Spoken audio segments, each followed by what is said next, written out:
issues or anything. What's up? We're lit. If you're not in the now, you're in the nothing. So you guys are out doing some shows with Buck Cherry. How have the shows been going so far? They've been going good, man. Really good. You tell us. I thought it was damn good in there, just from my opinion. Thanks, man. Cool. It's been good. You know, cool thing about this tour is it's just a straight up rock and roll tour, and it's not anything that's currently flavor of the month. It's just guys that have been doing this for a long time, and the fans that come out are rock and roll fans that have been fans for a long time and supporting these bands for a long time. So we were really excited to do this because it felt like, you know, kind of epitomizes what's missing in music right now. I feel like, at least mainstream music. Yeah, I would agree. Definitely. I mean, you have these big tours that go out in the summer, like, you know, Poison and Def Leppard, and you get these like kind of those tours, and they do really well every summer, and that's awesome. Like, you know, we dig all those guys. But then it goes from that all the way to like current stuff, and there's not really just anybody out that's kind of like somewhere in between, just playing rock and roll. It doesn't seem like it to me. Yeah. It's kind of like it's a tour of seasoned veterans. Getting out there. Seasoned veterans, but not quite as seasoned as Def Leppard or something. You know? Exactly. Or Kiss or something, you know? Well, we grew up on it. Yeah, it was a school of going out and pounding the pavement and sort of paying dues in a different way than you see happening now. We really didn't have the internet and all that stuff that is happening now, which it's cool to be a band that was schooled earlier on, that's now you being able to use some of the new tools and turn kids on to something that we grew up on. And instead of out flyering the telephone poles, dude, and exactly. You know, now you're just Facebooking it. But we know both worlds now, you know, so it's cool.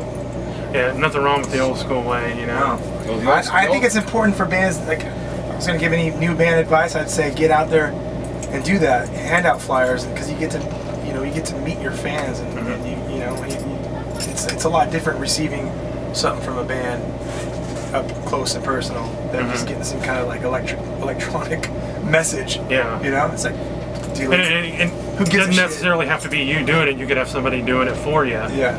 You know, as opposed to being as personal as hand-to-hand, face-to-face contact. And what would you say that the biggest lesson you guys have learned in the music business has been for you guys personally? The biggest lesson? I mean, I think we're always like, we're learning as we go. One of the things I feel like I've learned that's the most important, and not that I ever took anything for granted, but is that getting on stage every night is what it is all about. And I think when you have a single or whatever blows up and you get caught up in the same TV world, whatever, which is something I think we definitely were stoked on, but never lost focus as to what it was that got us into it, which is getting out there on stage. I think the lesson I learned is, you know, just appreciate every minute you got with your fans, because, dude, that's your fans are there for you. You know, radio, MTV, you know, everybody else, they'll come and go. Your fans are always there, and they're the ones buying your music. Yeah, and they're the ones that are coming out to shows. And well, and they're also the ones that. They're the only ones that we really give a shit about. You know, we connect, man, with those guys. We don't make records for radio or for. Well, there is no TV, music, television anymore. You know, they don't play videos. You watch videos on YouTube. You know, so we don't make. We first and foremost make music for ourselves, and the only feedback that really matters to us is from the fans direct. You know, from like tonight. After we played, you know, we hung out at the merch booth and we signed stuff and we talked to people and we took photos, and hearing people, you know, connecting with a particular song on the record or saying that the new record is their favorite one so far, stuff like that. Like that's the validation for us, you know. Some jackass sitting in his basement, you know, his parents' basement, you know, on his laptop. He's got a big mouth, but he's got a keyboard in front of him. Like, we don't give a shit. Like, you know, and we get like we've never been press darlings or flavor of the month kind of thing, whatever. We've always just been just grinding it out, you know. Been yourselves. You haven't been what somebody tried to make you be. Yeah. No, and you know, when My Worst Enemy, when our single, you know, sort of our stamp on radio, when that came out, it was definitely not really what you were hearing on the radio. We kind of like were slipped in there. In a way, got lucky. I guess it was a time when like Limp Bizkit was coming out, and Limp Bizkit and Korn and Eminem, and it was just kind of this crazy eclectic time for music, for alternative radio, and we just, I guess, struck a chord with that particular song. But there's way more to this band than what people, you know, when they hear My Worst Enemy. Like, that's just such a little fragment of what this band's about. We're a rock band. Our songs are, you know, we got a lot of heavier stuff. We're just a lot deeper than I think what maybe some people on the surface think. Mm-hmm. So basically, you're not a commercial band. You're just a straight ahead rock band. Yeah, I mean, I guess I'm not necessarily saying there's anything wrong with being commercial, or I'm not saying that, you know, by being on the radio it's a bad thing, or like, I mean, that's definitely made us, you know, it's helped us a lot, and you know, people know us. Most people know us from songs they heard on the radio. I just think it's cool when people, especially being on tour with a band like Bub Cherry, or going out and playing with rock bands, and true rock and roll fans come out to the show. They see Lit, and they like, I think they walk away with a different impression than they probably had coming into it, and that's why being on tour is so important. If they haven't seen us before. If they haven't seen us before, we're definitely a live band. Yeah. You know, we got into this because we like getting on stage and playing big rock shows, and not for going in the studio and making records, not for getting on the radio. We just genuinely love getting on stage and going nuts. Now you guys did the summer tour with Sugar Ray and that whole thing. How was that experience for you guys? That was a fun tour. We had a good time. Kind of a different combination of music genres in that whole thing. Seemed like you guys were kind of maybe the heavier of all the bands. We were the bull in the china shop. Yeah. I mean, that tour was about songs. It was about a period of time where songs kind of dominated. You know, we all had big hits on the radio within a similar era. And the original concept for that tour was, hey, let's put some bands together from beginning to end on this tour. You're going to just hear a bunch of songs that you know. So, you know, it was cool. You know, nothing wrong with playing amphitheaters and arenas for 7 weeks in the summertime. That's, you know, that's a lot of fun. Want to get one or two more out and questions? Yeah, we can do that. Let's talk a little bit about your guys' current record. How long did you guys spend putting that whole thing together? We spent, I mean, we probably wrote what ended up being kind of the first song for the record. We wrote sort of accidentally. AJ and I were doing a lot of writing for other stuff and for other artists and genres and stuff. And Ryan Gilmore was our buddy who we were doing a lot of writing with. Whatever. We wrote the song called She Don't Know. That's on the new record, and that kind of just started to. We were writing it, and it kind of felt like this sounds like a Lit song, you know. And then we just started getting in that mode of, hey, let's write Lit shit, you know. Let's.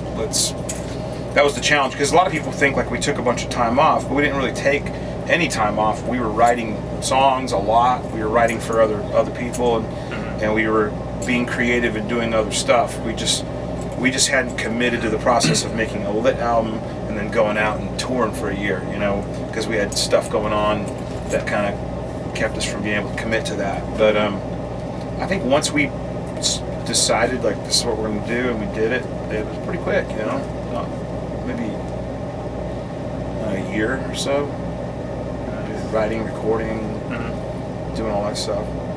What was it like when you guys first got back out on the road as Lit and did your first show back with the new material? What was that like for you guys?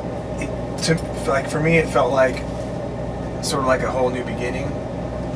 This like fire and passion that I had, you know, I think I felt it on stage with all these guys when we first like came out of the gate, just ready to kick some ass. It felt like we had that same fire, and that's what, like, you know, every time we get on stage on this tour, last tour, dude, it's just like a whole new energy. It's like newfound youth. Badass. Well, we also, you know, we never stopped playing shows. I mean, they were a little bit more few and far between, whatever. But we would like fly out somewhere on a Friday, play there on a Saturday, fly home on a Sunday. Weekend warrior stuff we were doing. But it's a different mindset, I think. Like, you know, I think when you wake up in your bunk on a tour bus and you get out and you see America, you know, and you walk through a truck stop in Oklahoma, or you eat at a Cracker Barrel, or you're doing stuff as a unit, and your crew and everybody's out, and you're literally just connecting with the country. That feeling is so much different than airports and hotels and stuff. So we definitely prefer this much more than the Weekend Warrior stuff, you know. But so what's next for Lit after the Buck Cherry tour? What do you guys got planned? We got a thing called Shipwrecked Nice. out on with Korn and Five Finger Death Punch, Godsmack, a bunch of cool bands. Jeff Tate from Queens, right? We're going out for, I think that's like a 4-day cruise. Nice. We're doing a few shows for that. And then That's one hell of a gig. We got a bunch of stuff in November. I think we're Weekend Warrior stuff. We're doing. We're not on tour in November, but we're playing a lot of shows, and then I think we'll maybe take a little time off for the holidays. Maybe do a couple of like radio Christmas shows, and then hopefully Europe. Nice. We definitely need to get to the UK. We're shooting for February, maybe on that, February, March. Cool. But you know, we're just grinding it out. The Broken is out at radio right now, and it's just starting to build, and you know, it's starting to connect with people. And you know, we're not on big major label with a big major label budget, so it's not like, you know, everyone's getting this single shoved down their throat. Yeah, it's much more of an organic kind of a Kind of build-up. old school. yeah, Pretty much, you know. Definitely. That's what There's nothing wrong with not being on a major label either, because sometimes those are the labels you need to be on that's going to actually get behind the band and not shove you in a pile with 500 other bands and you get lost in the shuffle.